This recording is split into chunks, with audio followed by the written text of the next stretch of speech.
It was one of those early fall evenings where the breeze feels warm, like summer doesn't want to let go. Somewhere in the backyard, kids were chasing each other with squirt guns, someone was burning burgers, and laughter echoed off the brick walls of my aunt's house. The annual family cookout, a tradition full of cheap beer, plastic chairs, and well-rehearsed small talk. I wasn't planning to stay long, I never do. My fiancée, Nora, was by my side like always, kind of my human shield. She's the only reason I make it through these gatherings without flipping a table. Nora knows how to step in when a conversation gets too weird, or when my relatives start digging for life updates I don't feel like offering. We were nursing warm drinks near the garage when it happened. Riley walked in. My cousin Riley has this way of making an entrance like he's stepping into a photo shoot, not a family function. Sunglasses on even though the sun was down, shirt unbuttoned just low enough to show off a gold chain. The kind of guy who revs his engine at red lights just to feel something. He didn't even say hello, just strolled past the poker table where a few uncles were shuffling cards and said, "Still playing for lunch money, huh?" No one answered. That's how Riley likes it. Silence gives him space to perform. He didn't sit. Not yet. He just stood there, spinning his car key around one finger like it was a trophy. Then, click, he tossed it on the center of the poker table.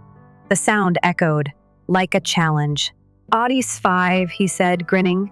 Mint condition, let's play for something real. You could feel the room shift. My uncle Rob chuckled nervously. My younger cousin Marcus let out a low "you" like this was suddenly an episode of Fast and Furious, Dysfunctional Edition. No one reached for chips. Riley finally took a seat and leaned back, still smiling. Kidding, obviously. I mean, it's just family, right? Everyone laughed. Thin, awkward laughter. But I knew that look in his eye. That wasn't a joke. That was bait. I stayed quiet. I always do. I'd been holding a decent hand, 3 jacks. Not amazing, not trash. Just enough to feel like maybe the universe was nudging me. Riley started reshuffling. I looked down at the keys on the table, then at Nora. She raised one eyebrow, the tiniest nod. That was all I needed. I pulled out my car key, a beat-up Honda Civic that still rattled when I turned the AC too high, and set it next to Riley's fancy Audi key. His smile twitched. "I'm in," I said. "Calm. Just loud enough." Everything stopped. Riley stared at me like I'd grown horns. Marcus's jaw literally dropped. Uncle Rob cleared his throat and muttered something about things getting out of hand. Riley leaned forward, arms crossed. "You sure that old tin can of yours even belongs on the same table as mine?" I didn't blink. "You put yours down first." He let out a breath, almost a laugh. I was messing around. Then maybe don't play with real keys. The table fell into a thick, nervous silence. That's when Nora stood up. Quietly, gracefully. She walked over, slipped off her engagement bracelet, the one I got her when I proposed, and placed it on the table. Then her earrings. Then the watch her grandma gave her before she passed. No words, just intent. Riley's smirk finally cracked. "You guys are really doing this?" he asked. I didn't answer. Didn't have to. This wasn't about poker anymore. It was about something that had been building for years. The constant one-upping, the fake compliments, the way Riley made everyone else feel small just by existing louder. And I wasn't about to look away anymore. He stood up, walked outside for a bit, probably expecting us to cool down and call it off. He came back 5 minutes later with a small briefcase. No joke, a whole briefcase. He popped it open like he was unveiling treasure. Stacks of cash, fresh bands, the kind of thing you only see in crime shows or shady YouTube giveaways. 200 grand, he said casually. That's what I made flipping properties this summer. Someone behind me whispered, "Jesus." Riley looked right at me. "You folding? Or you matching?" My dad, who'd been pretending not to pay attention from the corner, stood up. "Elijah, don't be stupid. That's not the kind of money you play with." He was right. But Riley wasn't playing with money. He was playing with power. I pulled out my phone, opened the banking app, showed Nora. She nodded. Between our house equity, Nora's heirloom jewelry, and the savings we'd built for our wedding, we had more than enough. "Matched," I said. Riley's face froze, just for a second. Then he laughed, too loud, like he needed to convince himself this was still a game. "Okay," he said. "Let's raise the stakes. Then he said the words that changed everything. Next round, $500,000. Everyone gasped. Even Uncle Rob sat forward like someone had pulled his spine upright. I felt my pulse in my fingertips, but I didn't flinch, because I knew what this was now. Not a game, not a dare, a war. One Riley had started years ago, with every snide comment, every fake laugh, every time he reminded the family he was the successful one, and I was done letting him win. I didn't respond to Riley's challenge right away. I just looked at the table, then at Nora, then at Riley. That half smile was still clinging to his face, like he was trying to prove something to everyone, including himself. He leaned back in his chair like he already knew I'd back down, but I didn't. I stood up, looked him in the eye, and said, "Done." Not loud, just clear. I think that scared him more than yelling would have. Nora was already opening her phone, showing our accounts, the jewelry appraisals, the scanned copy of the title deed to the little house we were renovating. Together, it added up. A little over $500,000 if you squinted hard enough, and factored in Nora's late grandmother's necklace, which we hadn't planned to part with unless it was for a down payment or an emergency. I guess this counted. Riley's smile faltered for a second when Nora laid her phone on the table, screen up. He stared at the numbers. Real numbers. Hard-earned, honest, nothing to prove savings. That's when the mood shifted for everyone else too. This wasn't showmanship anymore. It was real, uncomfortable. Like the whole garage realized we'd crossed some line nobody ever expected us to. Aunt Liza whispered something under her breath. Marcus looked like he'd just watched someone jump out of a moving car. Even Uncle Rob, who usually loved this kind of family drama, had gone quiet. Riley didn't say anything at first. He just reached over and snapped his briefcase shut. Then he cracked his knuckles like a guy about to arm wrestle a bear. "All right," he said. "One last round. Winner takes all. No limits." I swear you could have heard a mosquito sneeze in that silence. No one moved. No one even breathed wrong. The stakes were so far past rational, it felt like we were all underwater. But I didn't hesitate, because Riley wasn't just trying to win a poker hand, he was trying to erase me, again, and I wasn't going to let him. I sat down, picked up my cards, and felt the familiar buzz in my chest that only shows up when you're either about to do something brave or something stupid. Or maybe both. The cards weren't anything special, but they didn't need to be. Because Riley didn't know one thing: people were watching now, really watching. Not just the poker hand, but the years of passive-aggressive jabs, the subtle digs, the fake compliments, and maybe, for the first time, they were starting to see him clearly. The guy who never stopped performing. The guy who turned every birthday, wedding, and funeral into his own stage. My dad stepped forward and spoke, not to Riley, but to me. "Son, are you sure?" I nodded. "Yeah, I'm done playing small." That's when something unexpected happened. Lisa, my cousin who'd always been the quiet one, the one Riley constantly brushed off like lint, stood up. She walked over, reached into her purse, and pulled out a folder. "Last year," she said, loud enough for the room to hear, "I asked Riley for a short-term loan when Mom was in the hospital. He laughed and told me to figure it out like an adult." She placed the folder on the table. "My condo, fully paid off. You've got my piece of the pot." Riley scoffed, tried to laugh it off, but his voice cracked. Lisa sat down again, like that was all she needed to say. Then, one by one, people started moving. Uncle Tony laid down a certificate, his pickup truck title. Aunt Liza handed over an envelope with the balance of her savings account.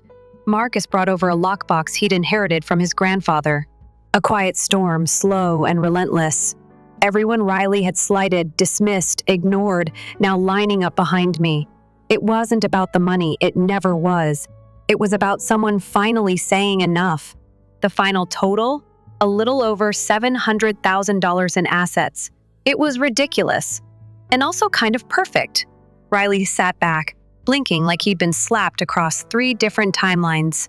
His fiancée, Sydney, who had barely looked up from her phone all evening, suddenly stood. "What is wrong with you?" she snapped at Riley. "You're really doing this?" Riley opened his mouth, but nothing came out. Sydney turned to me. "You think this proves something? That you're better than him?" I didn't blink. "No, it just proves he's not better than everyone else." Her eyes narrowed. This is pathetic. Then don't play, I said simply. But she didn't leave. She just stood behind Riley, silent now, arms crossed. And when Riley looked at her, I saw something I'd never seen in his eyes before. Doubt. Real, bone-deep doubt. He glanced around the garage like someone just turned on all the lights in a haunted house. No shadows left to hide in. "You all hate me now?" he asked. Nobody answered. That was answer enough. Riley picked up his cards like they were heavier than they should be, hands trembling. He stared at them too long. I watched his throat move as he swallowed. "Let's finish this," he muttered. I nodded and leaned forward. Time to deal. The next few minutes passed in this strange, hushed rhythm, shuffling, betting, matching, raising, eyes flicking back and forth between hands. Riley went all in before the final card. So did I, no theatrics. No speeches, just cards and breath and tension. When the last card hit the table, we both stared at it for a long second. Riley was the first to flip his hand. Full house. Queens over tens. The room gasped. Solid hand. Scary hand. But then I laid mine down. Slowly, deliberately. A straight flush. King high. And just like that, the air collapsed. Sydney's hand flew to her mouth. My dad muttered, "Holy hell." Lisa clapped once, a single, sharp sound. Riley didn't speak, didn't blink. His hand hovered above the table, not reaching for anything, just suspended. The reality sank in slow, not just that he lost, but what it meant, what it said. And for once, he didn't have a comeback, didn't have a clever line. He just sat there, quiet, still, the king without a crown. I stood up, not to gloat, just to breathe. And when I looked at Nora, she was already smiling like she'd been waiting for this exact moment since the day she met Riley. The room didn't explode into applause. It just exhaled, like a pressure valve finally released. Someone turned the music back on. Someone else popped open a beer. But Riley, he didn't move. And neither did his briefcase. Riley didn't move. His eyes stayed locked on the table like he was still trying to convince himself this wasn't happening, like maybe if he stared long enough the cards would change or the rules would reset. But nothing moved except the air, and even that felt stiff. I could feel everyone watching him, waiting for some kind of reaction, but there was none. No smug joke, no sarcastic line, just silence. The kind that drips into your bones, and then finally, he blinked. Not fast, not frantic, just slow. Like someone waking up from a bad dream they couldn't shake. He looked at his hand again, then at mine, and I saw the moment his posture cracked. A tiny sag in the shoulders, a shift in his jaw, a breath he didn't mean to let out. That was when Sydney stepped forward, voice low and sharp. "Tell me this was just a bluff," she said. "Tell me you didn't really put everything on the table." Riley didn't answer. He didn't even look at her. That silence, it was everything. Sydney stared at him, lips parted like she was waiting for him to say something, anything that might explain why he just risked their future for the sake of ego. But nothing came, not even a whisper. She turned to me, furious now. "You think this is noble? You think ruining him proves some point?" I didn't flinch. I didn't ruin him. He bet, and he lost. "You can't play the game and cry about the rules when they apply to you." Her eyes narrowed. "You were supposed to be the quiet one." "I was," I said. "But quiet doesn't mean blind." That hit harder than I meant it to, but I didn't take it back. Because it was the truth, and the truth had been chasing Riley a lot longer than I had. My uncle, Riley's dad, finally spoke from the edge of the room. His voice sounded tired. Not just from the game, but from everything. From years of excuses and enabling. "Riley," he said, "I don't even know what to say to you." Riley lifted his head slowly, like it took effort just to meet his father's eyes. "I didn't think they'd actually match me," he muttered. "You thought money would scare us off," I replied. "But it turns out people remember how you made them feel, even when the cash is gone." Something cracked in his expression, something real. Maybe shame, maybe regret, maybe just the sudden realization that the power he always thought he had was never really his, it was borrowed, propped up by silence, by people too polite to call him out, by a family too fragmented to fight back. Until tonight. Nora stepped beside me then, resting her hand on my arm, and for a second, I almost forgot where we were. She didn't say anything. She didn't need to. Her presence alone felt like an answer to every time Riley had tried to make me feel small. Sydney finally backed away from the table, muttering something I didn't catch, and grabbed her purse. "I'm not staying for this," she said. "You can find your own way home." And just like that, she walked out. No drama, no goodbye. Just gone. Riley didn't stop her. He didn't even move. His hands stayed flat on the table, fingers twitching slightly like he was trying to undo something with muscle memory. My dad walked over, slow and deliberate, then looked at me and said, "I didn't expect this, but I'm proud of you." I didn't know what to say. Coming from him, those words carried weight. He's never been the sentimental type. Never been the "I'm proud of you" type either. But tonight was different. Everything was. People began to move again. The frozen moment was melting. Someone turned off the poker app. Someone else picked up an empty cup. The garage felt less like a battleground now and more like the aftermath of a storm, quiet, eerie, but peaceful in a way. Uncle Rob walked over to Riley and looked at him the way you look at someone you used to recognize. "You let your pride swallow everything," he said, voice almost kind. "And for what? Bragging rights?" Riley looked up at him, and for the first time in my life, I saw tears in his eyes. Not crocodile tears, not for show. Just that wide, stunned look of someone realizing too late what they'd lost. "I thought if I didn't win, I'd be nothing," he whispered. "Winning didn't make you anything," I said. "Respect does. And you burned that a long time ago." A couple of cousins nodded.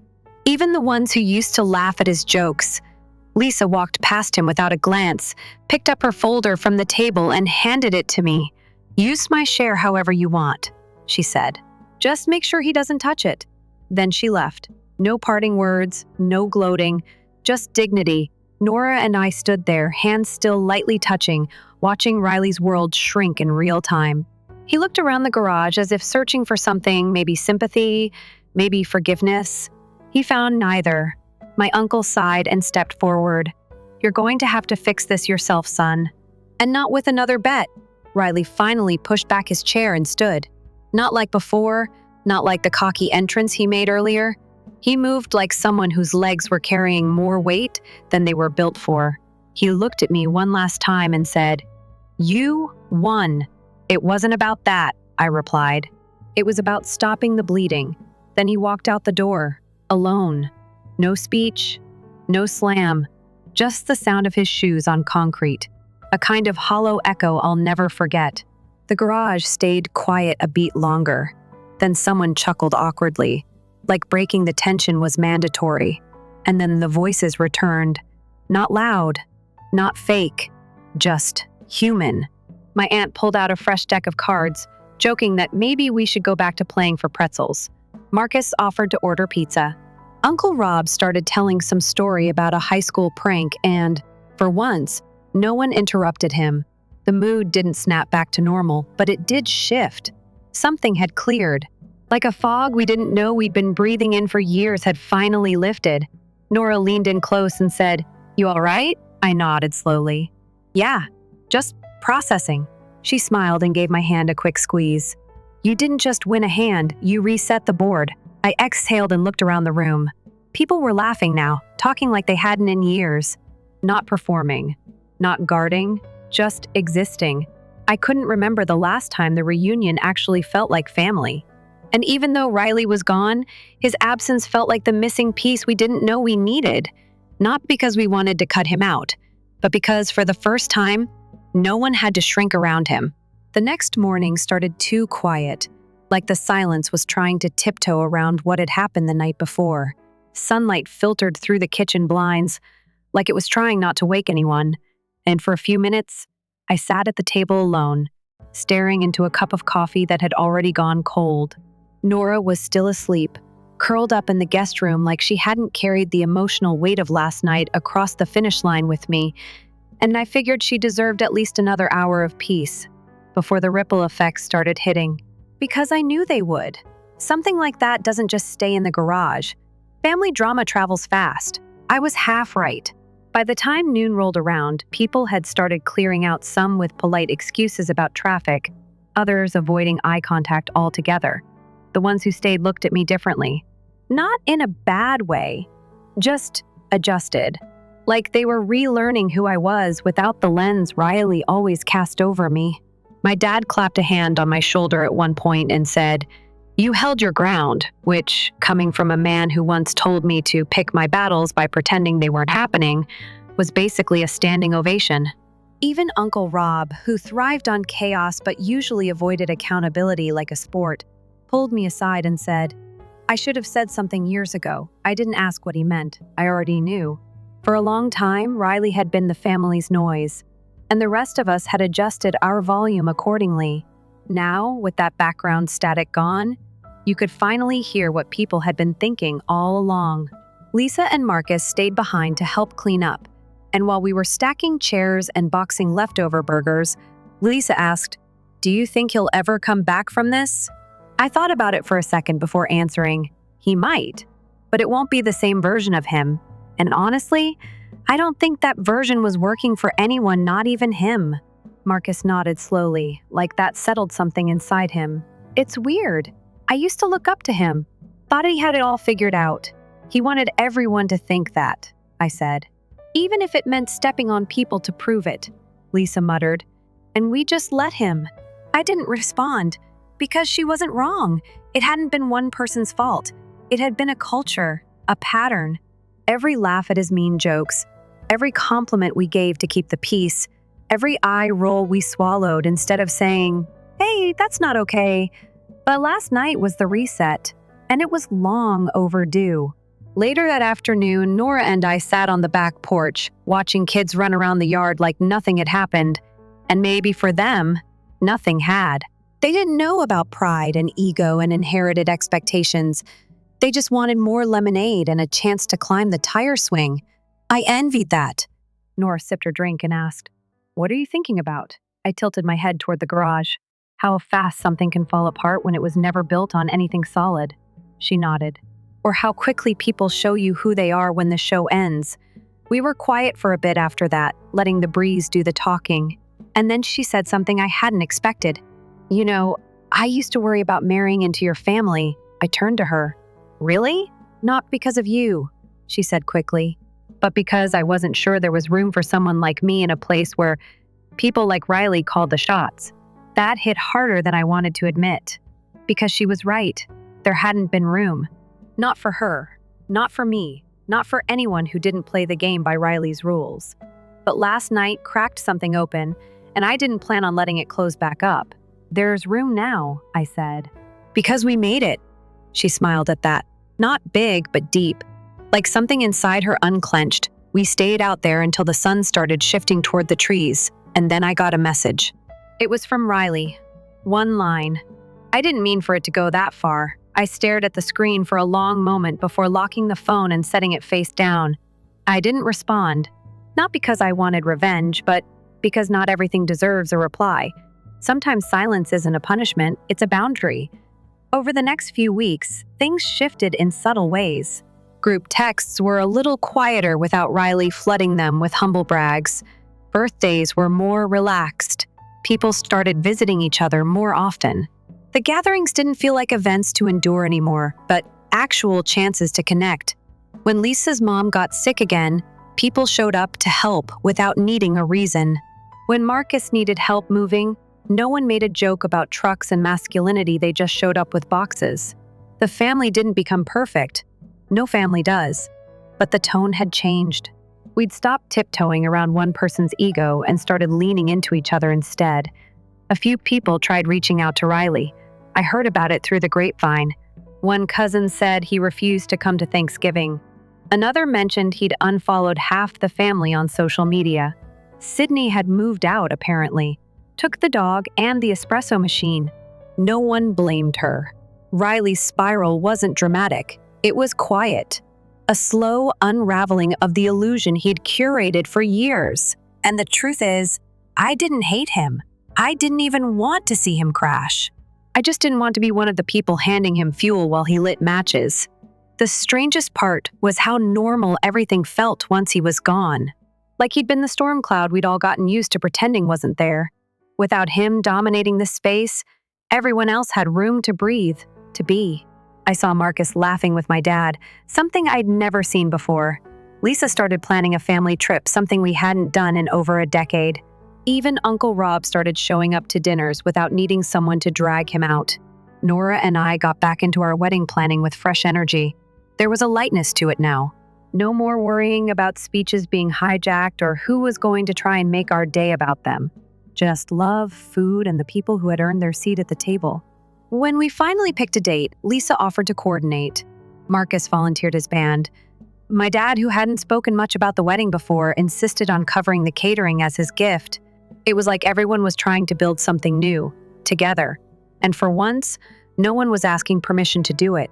The months leading up to the wedding passed in this odd kind of peace. Not the kind where everything is perfect, but the kind that settles into the spaces where chaos used to live. The family felt different, not in the way that movies paint after a dramatic fallout with soaring music and a group hug, but in smaller, quieter ways people followed through on what they said they'd do. No one dominated conversations, and somehow it started to feel like we were growing towards something, instead of always trying to defend against someone. Nora and I spent a few weekends visiting the venue, a renovated farmhouse with ivy climbing up its stone walls and wildflowers growing like they'd been waiting for someone to notice them. Every time we went, it felt more like home, not because of the place itself, but because of what we were bringing to it. Our vision, our people, our peace. And maybe that's why, one afternoon while we were walking through the main hall with Nora's sister and the florist, I caught myself thinking about Riley. Not out of guilt, just curiosity what he would have done if he'd been here, how he would have tried to spin the focus. I didn't miss the drama, but I did wonder if he ever realized how much effort it took to carry a spotlight that never actually belonged to him. Nora noticed my silence and just gave my hand a squeeze. She never pressed. She didn't have to. That's the thing about someone who's been in your corner before you ever stepped into the ring. They don't need every detail, just the truth. And the truth was, I didn't regret anything. The family didn't ask much about Riley anymore, maybe because they already knew there wasn't much left to say. Lisa told me he'd been seen at a bar downtown once, alone, talking to a bartender about a business deal that never happened.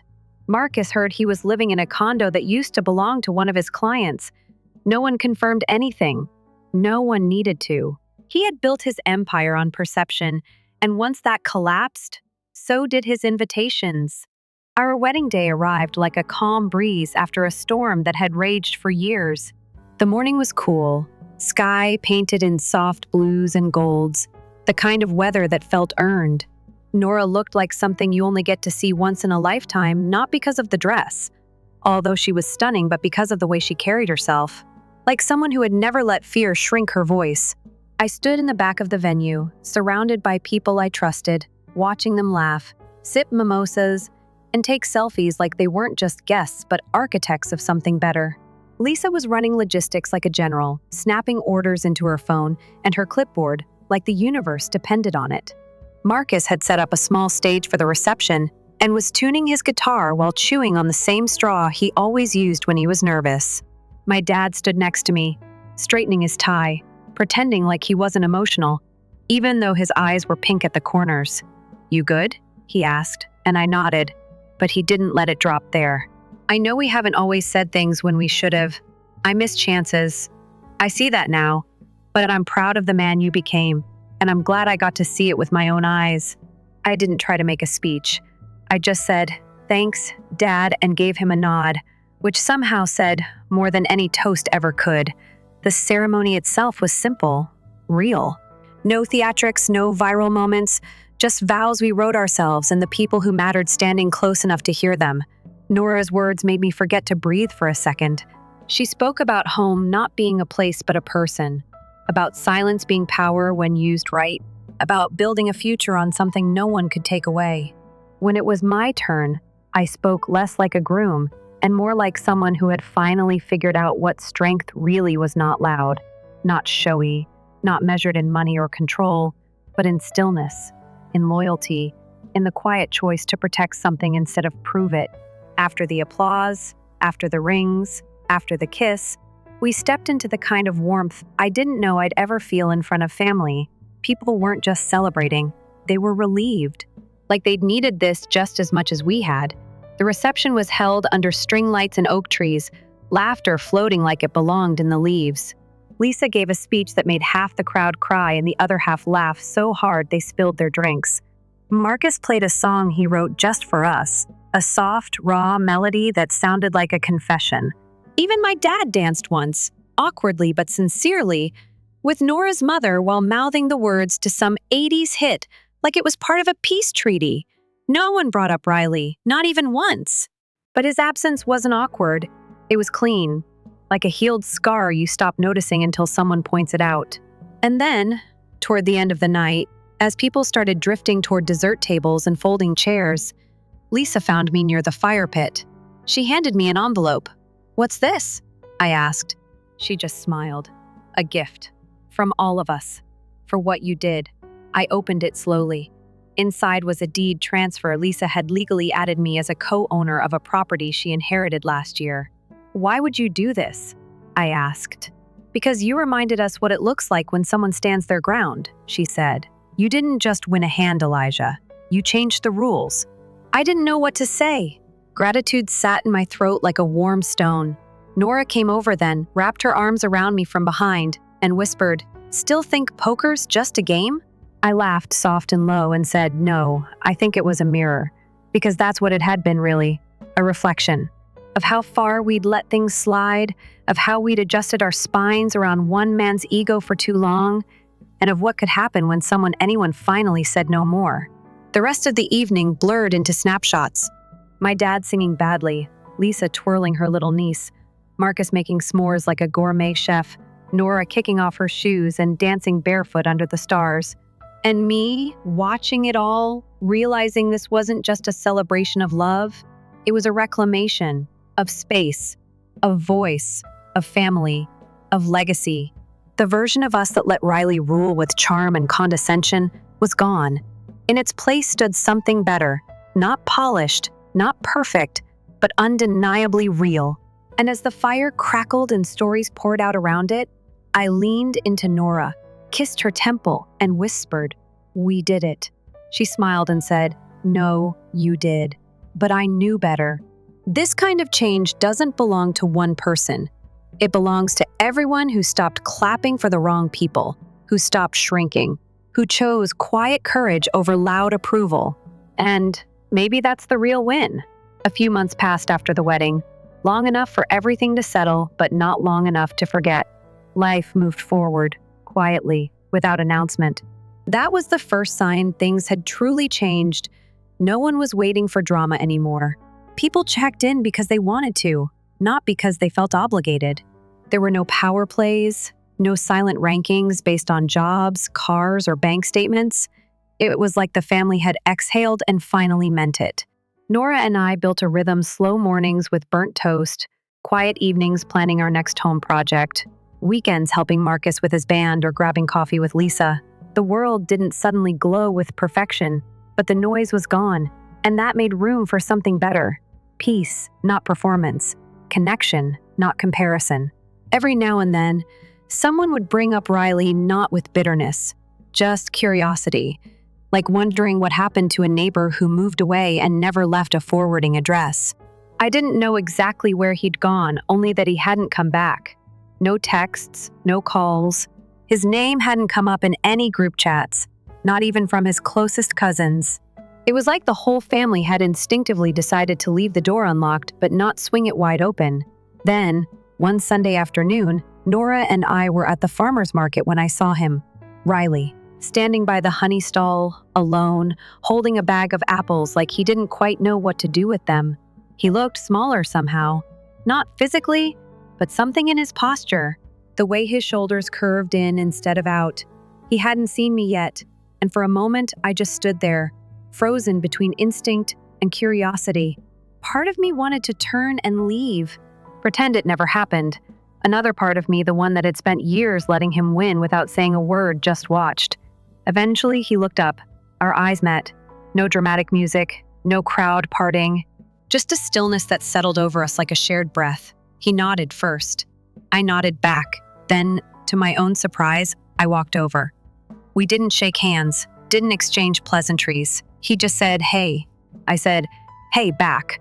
For a few seconds, we just stood there, two people who used to orbit the same fire, now standing on cooler ground. Riley looked away, then back again. "You look good," he said. "Thanks," I replied. "You too." He half smiled at that, but it didn't reach his eyes. "I saw pictures from the wedding. Looked nice." "It was," I said. "Simple, real." He nodded again, like he understood what that meant without needing more explanation. Then he cleared his throat. "I know I can't undo what happened, but I've been thinking about it, about everything. And I guess I get it now. Why people were done. Why you stood up." I didn't interrupt. He continued, "I thought being the loudest meant I mattered.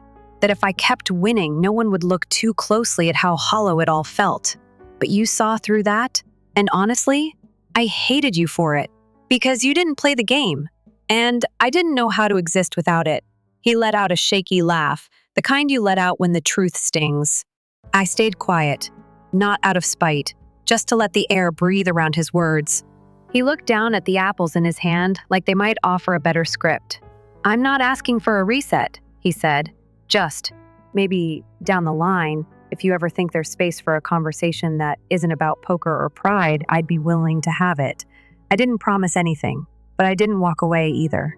I said, "That kind of space doesn't come from one apology. It comes from doing things differently." Riley nodded again, slower this time. "I know, and I'm trying." There was something fragile about him now, not weak, just stripped of armor. And maybe that's what he needed more than anything. Not punishment, not exile, just a moment of being seen without the mask. We didn't hug. We didn't swap numbers. He just said goodbye, and I watched him walk away with the apples still clutched in one hand, like he wasn't ready to let go yet, but knew he couldn't carry everything. I didn't tell the family I saw him, not because I was hiding it, but because it wasn't their moment. It was mine, and maybe his. A quiet step towards something that may never be whole but didn't have to be bitter. That night, as Nora and I sat on the couch flipping through house paint samples, she glanced over and asked, "You okay?" I nodded. "Ran into Riley today. She didn't react, just waited." I told her what happened, every word, every pause, and when I finished, she leaned her head on my shoulder and said, "Sounds like maybe the cycle finally broke." I thought about that. The years of silence, of people swallowing hurt just to keep the peace. The way Riley had become a symbol of everything no one ever said out loud. And how, when someone finally did, the whole foundation shifted. "Maybe," I said, "or maybe it just changed shape." She looked at me. "Is that enough?" I didn't have to think long. "Yeah, it is." Because the truth is, some people spend their whole lives waiting for apologies that never come, or for others to change in ways they never will. But I wasn't waiting anymore. I had built something better with Nora, with the family that stayed, with the version of myself I used to think had to be quiet to survive. Now I knew better. Power isn't in volume. It's in intention, in presence, in choosing what stays and what goes. A week later, Lisa texted me a photo from her front porch, Marcus playing guitar, my dad grilling, Nora laughing with Aunt Liza, all of them in frame, no filters, no pretending. She wrote, "Feels like family again." I saved it to my phone, not because I needed proof, but because some moments deserve to be kept exactly as they are. Honest, untouched, true. And as I looked at that picture, I realized the real win wasn't the night I beat Riley at poker. It was everything that came after, the rebuilding, the rebalancing, the reclaiming of a legacy that finally had room for all of us. No bets, no bluffs, just real hands. Finally open. Story 2. Olivia is my name. My parents told me they wanted the whole family to go on a leisurely vacation when I was 16. Only the three of us. No interruptions, no business calls, no younger brother. When they bought tickets to Italy, I believed them, even though I felt they were kidding. "This will be a new beginning," my mother said. She said. She didn't look at me, but light as air. As a daughter, I wasn't flawless.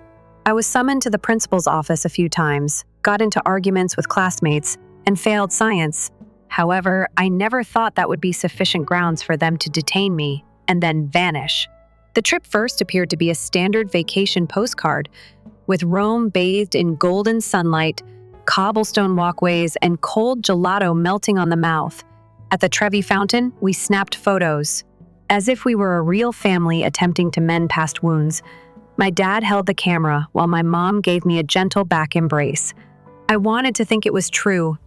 Yes, I did. We ate breakfast at the bistro beneath the motel that morning.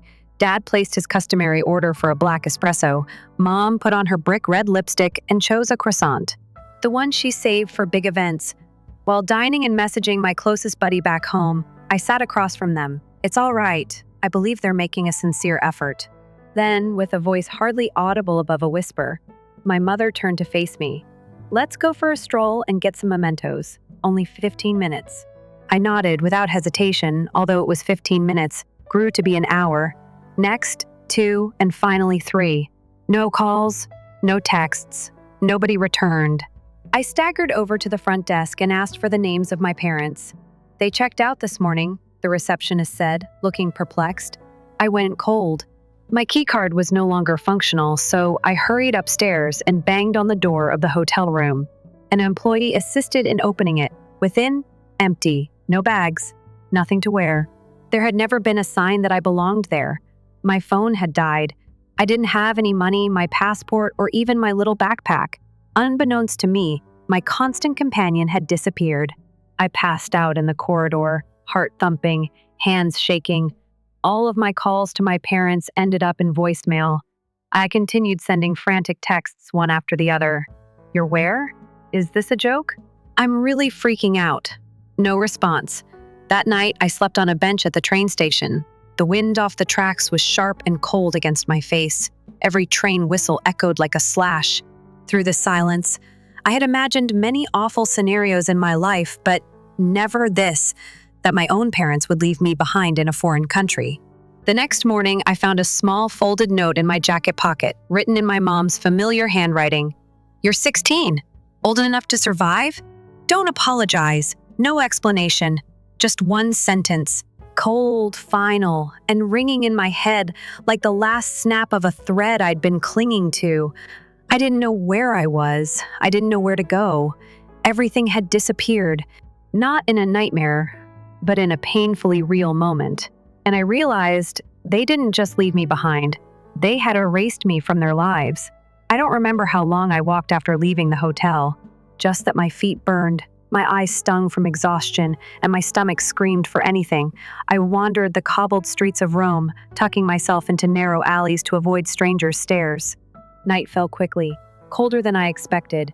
No blanket, no one. Just a stone bench under the shuttered front of a store. I curled up, arms wrapped around my stomach, trying not to cry. But the tears came anyway. Every honk, every footstep made me flinch. I had never felt fear like that. Not fear of the dark, but fear of belonging. Nowhere at all. By the third day, hunger had dulled all taste to bitterness. I passed a tiny bakery on the corner of Via Marijuana. The smell of baking flour and melting butter teased every cell in my body. I stopped. A tray of fresh baguettes rested on the windowsill, probably left to cool. I didn't think my hand reached out. Quick, sneaky. Just hoping to grab one before anyone saw, but another hand caught my wrist. First, I froze trying to steal. The voice was low, firm. No anger, no scolding. I turned slowly. A woman around her 60s, hair white as snow tied into a bun flower speckled apron, stood in front of me. She looked right into me like she could read everything. I didn't say. I said nothing. I couldn't hungry. I nodded, barely, as if moving too much might shatter me. You take bread, you wash platters, till I can see my reflection in them. I believe my ears. But she wasn't kidding. She opened the door and motioned me inside. Her name was Marta. She has owned Forno di Marta for nearly 30 years. No husband, no kids. Just an ancient oven, an aged cat named Espresso, and hands battered by flour and fire. That night, I washed over 20 baking pans caked in oil and charred crumbs. The water was frigid. The vinegar cleanser stuck to my skin, but I had never felt more grateful. Good enough, Marta said after I completed the final one upstairs. Last room down the corridor. Old mattress, thin blanket. Not nice, but better than the street. I stood silent, wanting to inquire why she did this. She had already returned to her rising dough, though. It was a little room, hardly fit. A desk, a bed, and a yellow bulb that flickers. For the first time in days, I cuddled up beneath the threadbare blanket. I dozed off. No hunger pains, no train sounds. Don't worry about being forgotten. Marta was baking the following morning before the sun came up. Coffee was in the air. Before I could say anything, she put a warm croissant in my hand as soon as I entered the kitchen. After eating, practice forming dough, she didn't inquire about my background. I never questioned why I was by myself. Perhaps she was aware already. Or perhaps she realized that there are certain questions that are better left unsolved. I gradually developed my ability to feel until the dough was perfectly formed, to twist my wrist, to dust uniformly, to use the hum of the oven to determine its temperature. Marta did not give directions. She used looks, do-overs, and silent corrections to teach. Better the next time. I had no idea how long I would be there. I had no idea what tomorrow would bring. However, in that tiny kitchen with the oven's warmth and a meowing cat, I began to think I may make it through, if not start over. I merely existed throughout the first several months at Marta's bakery. I began to think beyond survival, though. As the hunger subsided and my hands adjusted to flour and fire, I couldn't stay the discarded girl indefinitely.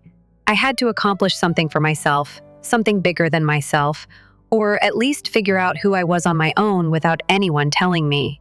I discovered an old backpack discarded close to the garbage cans one morning while picking up the trash behind the bakery. I opened it for some reason. A damaged laptop with scratches all over it was inside. Charger. The cable tattered. I was on the verge of discarding it when I realized it might still function. I used kitchen tape to keep the charger together and slipped it upstairs. After several unsuccessful efforts, the screen flickered on dimly slowly for 3 days before lighting up. My first light that I manufactured myself.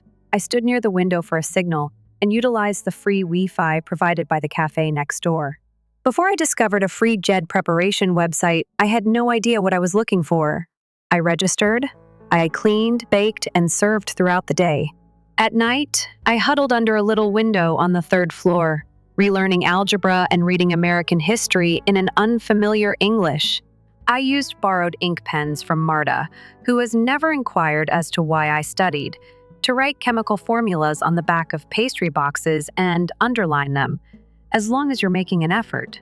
As she sliced apples for a dessert, she once stated, "That's sufficient." After almost a year, I took the GED.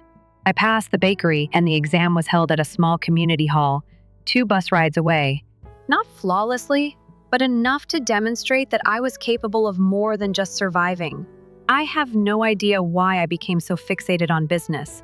Perhaps I was afraid of being dependent. I began reading financial articles for beginners, followed by forums and in-depth analyses. To comprehend, I required a dictionary. I ate it all up, as if my head were as hungry as my body had been. I came up a crumpled magazine someone had left behind one day while cleaning tables. It said on the cover, "A small Italian startup reorganizes to expand internationally." I noticed a small stock code at the bottom, but I didn't fully understand it. I used the 100 euros I had saved to invest and borrowed a prepaid Visa card from a bakery supplier that evening. I had previously assisted him in tutoring his kid in English. I had no expectations. All I needed to know was whether what I had discovered was significant. The stock soared and then tripled within 2 weeks. The figures flashed on the screen and I watched.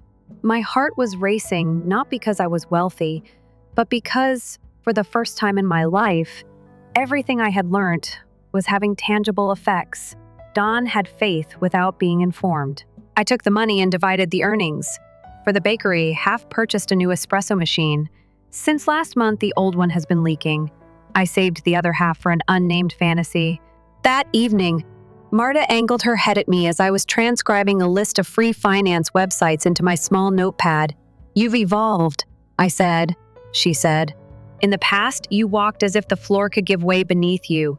These days, you move as though you know where you're going." I was unsure of how to react. However, I said something to myself within. I was more than the girl who had been left behind. I had no idea when it had happened, but I was no longer afraid of the numbers on the screen. They grew recognizable, similar to the morning scent of freshly baked bread, like the afternoon clatter of the mixer. I saved up enough money after making a few modest investments to purchase a brand new laptop for the first time in my life, something specifically for me. I studied supply chain optimization, financial planning, and even the fundamentals of contract writing. Everything was free, from blog entries hidden in obscure online corners by people who had once gone bankrupt and recovered, to YouTube videos created by complete strangers on the backs of pastry wrappers, cardboard box flaps, and any other scrap I could find. I scrawled notes. I sat in front of the new espresso machine, the present I had surreptitiously ordered with the money I had made from my second investment, one evening after assisting Marta in closing the store. She gave me a look and said something that will always stick in my memory. "Olivia, you're no longer the girl picking through the trash behind the bakery." She was right, so I kept quiet. I registered my first business license under the name Livia Consulting when I turned 19. It felt like mine, even though it was sufficiently different from who I was to prevent anyone from identifying it. I began by educating visitors about the local market, offering advice on more intelligent currency exchanges, and even assisting a few with investments in small Italian businesses. Next, from those I had assisted, I was directed to foreign students, those without legal documentation, those juggling part-time jobs, and those whose rent was out of control.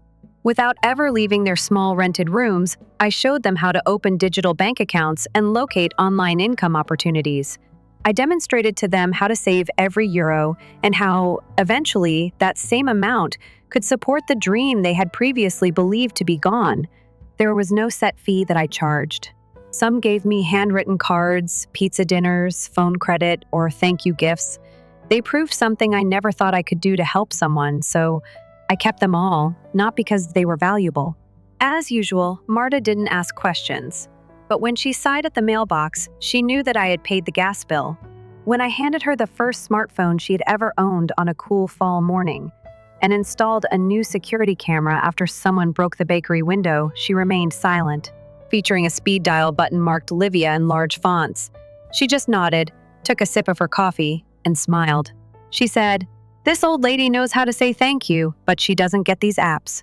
I continued to communicate with a few Americans. I never explained what I was doing to people I once called, but they used to know. I didn't put anything online except the occasional snapshot of pastries to promote the shop. No one knew that Olivia, the girl once left behind in Rome, was now the silent financial counselor to over 30 customers across Europe. I started sending money back to the US, not to my family, but to juvenile assistance facilities in Ohio, the state I formerly lived in. Each month, I selected a different program, a life skills summer camp, a free coding class, a mental health group for kids abandoned by their families. I never put my name. I just signed from someone who survived. One day, Marta discovered me sprawled over the counter, surrounded by finance documents and colorful spreadsheets. "What are you building?" she inquired. I looked up and smiled for the first time. Truly a place for those no one believes in to start again. She gazed at me for a long time, then whispered gently, "Then don't forget to start with yourself." That night, I stood outside the shuttered bakery, watching the streetlight reflect its glow on the stone pavement. I understood more fully than ever. I was no longer a deleted footnote in someone else's tale. My own was being written. When Marta entered the flower room with a crumpled newspaper, I was looking over financial data for a customer. On the coffee table in the morning, someone had left. She remained silent. She just set it on the stainless steel counter and tapped a little box in the real estate section's lower right corner. I bent over. The bolded print was struck by the little light. Dash waterfront lot for foreclosure. Westwood, Ohio's Cincinnati, auction at the month's conclusion. I examined the address more closely. Each letter and number had significance. I have filled out hundreds of school paperwork with that address. Every groaning hinge that moaned in the wind and every crack in the asphalt in front of the home were familiar to me. After they left me in Rome, my parents purchased this house that I had seen in pictures they had uploaded to the internet with phony phrases like "fresh start." I'm thankful for the calm. We have now been granted by life. The home was on the foreclosure list. I sat quietly. I wasn't depressed, but the universe had just given me back a key that I had assumed was gone forever. A key to a door that has never truly shut. How will you respond? With piercing eyes that seemed to look right through me, Marta inquired. Although I didn't respond immediately, I opened my laptop and started looking into the auction that evening while the oven was off. Nobody could truly know who I was. If they knew who I was, it would all be over. I used completely legal documentation to register for the auction as Livia Consulting. The business account was prepared. The money was prepared. Enough, but not much for the rich. Following 3 years of prudent investment, everything was set up in silence. For the first time in 4 years, I purchased my ticket to the United States, aboard the airplane that connects Rome with New York. I didn't get any sleep. I simply gazed out the window, where the dense cloud cover appeared to be a strange place.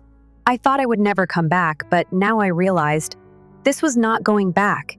It was returning, but in a new position. It was a chilly early winter morning when I got to Cincinnati. The county administrative building's parking lot served as the venue for the outdoor auction. With numbered paddles, heavy jackets, and paperwork in hand, people stood in small groups. I wore thin-rimmed spectacles and a dark gray suit with my hair pulled up. Nobody gave me a second glance. Marta was as stable as a tree when she stood next to me. She lifted the paddle just as I leaned down to mumble a number. Without hesitation, the price increased more quickly than I had anticipated. A middle-aged man who was probably a broker continued to bid. Each time our number was boosted by Marta. He gave us a quick look. I didn't blink, confused by the two new ladies. I didn't grin when the auctioneer's gavel lowered and said, "Sold to number 162. I held my breath. I simply gazed at the mobile printer's printed confirmation, the address where they used to live. Now, under a business I established out of the rubble they left behind. I felt neither victorious nor vindictive. I experienced a sense of closure, as if I had finally closed a door that I had previously been too scared to open. Silently, we walked out of the lot. Marta didn't say anything till we were in the car. Instead of ignoring it, you chose to stare it in the eye. That's what separates running from continuing. I looked over at her. There was sadness in her eyes, but no fear. Perhaps because she got it, like I occasionally did, to actually be free. You must go back to the location where you were imprisoned and open the door on your own. I nodded, knowing that the most difficult portion was only getting started. The meeting was set to take place at a small real estate office, the type used for renegotiating rental agreements or signing deeds on the outskirts of Cincinnati. I had deliberately picked it. Silent, secluded, no gossiping voices or prying eyes. My lawyer had made all the arrangements. The only person in the steel who truly understood who I was. I was 15 minutes early. Well, groomed, wireframe spectacles, hair in a high bun, no makeup, but a calm, collected face. I listened to the ticking clock while sipping a glass of water by myself in the conference room. Not scared. Simply be silent, as if I were reliving my 16-year-old self, waiting for an unanswered question while curled up in an unfamiliar city. The door opened. 2 individuals entered. My mom had on oversized sunglasses that partially obscured her face and a beige cardigan. She had a high chin. She continued to hold on to a fading grace as if she were in charge. With his head lowered and his movements tentative, my father followed, holding a battered leather folder. They sat opposite me, displaying just an odd apprehension. They failed to identify me. Not a moment of doubt, not a gesture they knew. I was only a representative of a business that had purchased the home they occupied. I removed my spectacles. The instant hung in the air like a gash.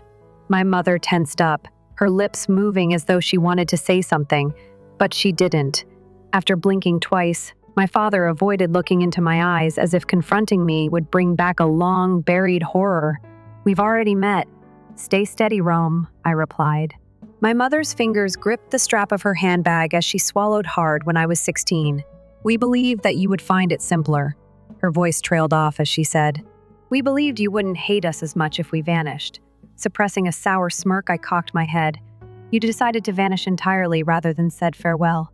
Abandoned me in a distant land. No message, no passport, no money. Unless you're old enough to live." Even now, my dad refused to glance up. I slid the deed across the table after flicking it. "The house you reside in was purchased by me. The documentation is entirely legitimate. You've got 30 days to get out."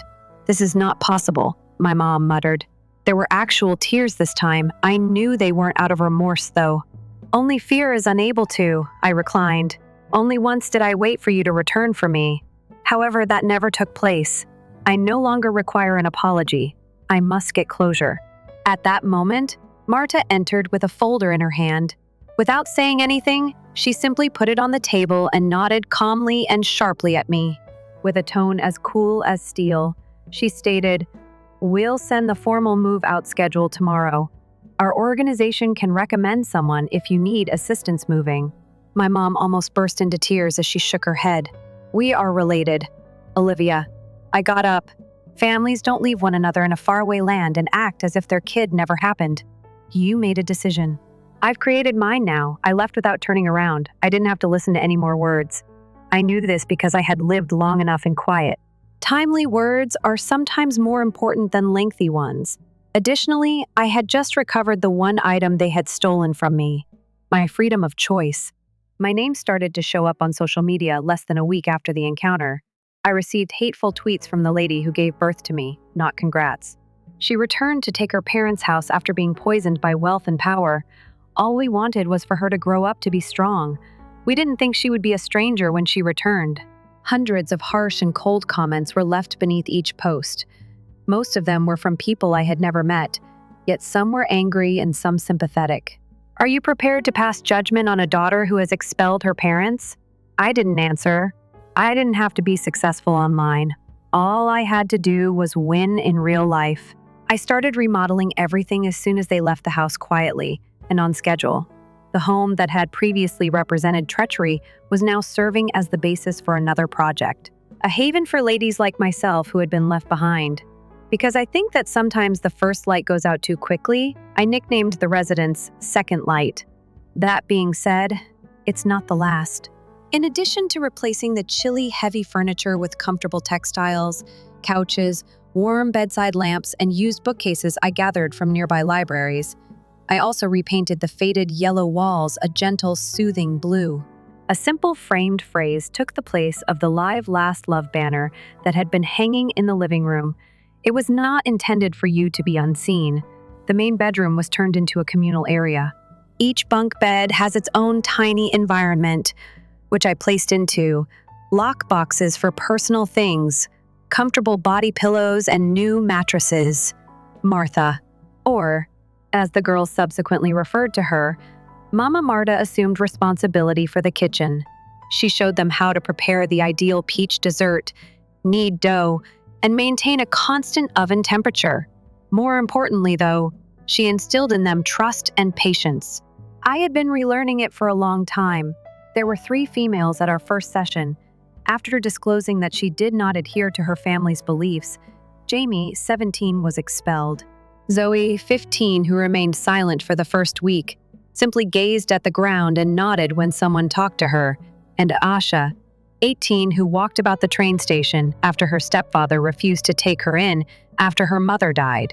I asked only a few queries. "You deserve to remain if you're here today," I merely stated.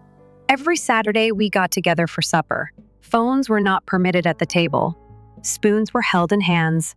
Mouths may remain silent or grin if someone required that. Nobody was coerced. Slowly, though, brief responses evolved into narratives. Laughter broke the silence. I once witnessed Zoe discreetly placing a piece of Marta's toast with a folded note on Jamie's windowsill. I didn't step in case you're hungry tonight. I simply stood leaning against the wall in the corridor and grinned softly. I kept working as a consultant online. A portion of the profits were used to maintain the Second Light. The remainder was used to pay for online courses and career training programs for the females. Nobody had to know the source of the funds. This was all they needed to know. Nobody would ever again be abandoned. I always took new girls upstairs to my old bedroom when they came. It had been divided into a reading nook and an office. After letting her take a seat, I gestured to the wooden sign over the bookcase. They etched the words by hand. "We won't vanish, but we can't guarantee that we'll replace your former family." After that, I gave her some clean pajamas and slippers and asked her one question for the evening. "Which would you prefer, talking or sleeping?" The response was irrelevant. The fact that she had a choice was important. I didn't have to give the world an explanation due to this home. The only explanations I ever needed came from Jamie's bashful morning embraces and the laughter coming from the kitchen. I didn't require previous approval. All I had to do was use it as a starting point for something greater. And I had now. The large glass window behind the kitchen let in the sunset that afternoon. Everything, including Zoe's hair and the table's edge, was drenched in gold while she folded napkins in silence in the corner. The laughter upstairs blended with the aroma of cinnamon cookies. Jamie and Asha were arguing over the playlist for tonight. The 1-year anniversary of Second Light was a memorable event. On cold evenings, I stood by the ancient door frame that used to whistle in the wind. When I was the kid who was forgotten. Right now. After nightfall, a line of small lights twinkled softly inside that precise frame. Nothing ostentatious or flamboyant. Only items that were actually people's, not just looks. At the counter, Martha was standing. Rolling up their sleeves, they demonstrated safe apple slicing techniques to a new female. Eliza was 14 years old. She was quiet and jittery when someone spoke out, but she softened under Marta's care. Knowing that those apple slices were more than simply fruit to Eliza, I observed them and then turned away, terrified to ruin that fleeting moment. They served as the initial taste of what staying entailed. The door opened with a squeak. Jamie looked in, excited voice, lopsidedly bunned hair. "Olivia, your old Bluetooth speaker has been located." "We now own it," I chuckled quietly. "In surrender, raise your hands. Don't play Rock at Midnight, please." "Deal." After giving a wink, Jamie disappeared upstairs, with laughter in tow. Soon later, the celebration began. No confetti, no large cake, warm food, music, and the type of looks that spoke louder than any family meal I had ever experienced. Everybody contributed something. A tale, a memento, a secret longing. We dubbed it the ritual of relight. I remained after everyone had gone to their rooms, or I lingered by myself in the warm kitchen light on the porch while listening to Marta's ancient Italian stories. A cup of herbal tea that had been cold for a while was in my hand. The framed message I had hung on the first day of renovations was on the table. It's a piece of paper, not a family snapshot or a memory from childhood. Using these terms, even if our starting points aren't ideal, we start again together. When I closed my eyes, I heard no echoes of the past for the first time in years. No memories of being alone myself in a Roman plaza. No silent pain of a kid lost. I noticed Elisa dozing off on the armchair. Jamie kept her spoon in hand and covered it with a blanket. Asha switched on the hallway light, which softly illuminated the window. With a broom in hand, Marta was outside raking leaves while singing an old Italian tune. The taint of treachery once covered everything in this house. I used to detest every creak, every shadow, and every door. They were now alive with new vitality, warmth, and joy. As I entered the backyard, I noticed the golden lights shining beneath the porch. It was a clear night sky. The stars are glimmering, a soft gift of wind rustling among the trees. It was more than simply a place to hide. It was a proclamation. Proof for everybody who has ever felt unnoticed, abandoned, or called a burden, that we may exist without being accepted. All we need is a starting point, the proper one. No longer a phantom from recollection, I turned to face the house and muttered to myself and no one else. It's more than simply a house. Here's where we start over, and nobody is left behind this time. Olivia's experience serves as evidence that it is not necessary to conceal or forget the scars of the past. They can serve as the cornerstone of anything significant from a girl abandoned in a strange country. She opted for action and compassion rather than retaliation. There is more to Second Light than a home. In a world full of condemnation, it is the resurrection of hearts that have been shattered. As she had previously hoped for herself, Olivia made the decision to be calm, healing, and to give others the opportunity to start afresh. How do you feel about Olivia's path and her decisions? Leave a comment below with your opinions. Remember to subscribe to the channel for more touching and inspirational tales about family and life.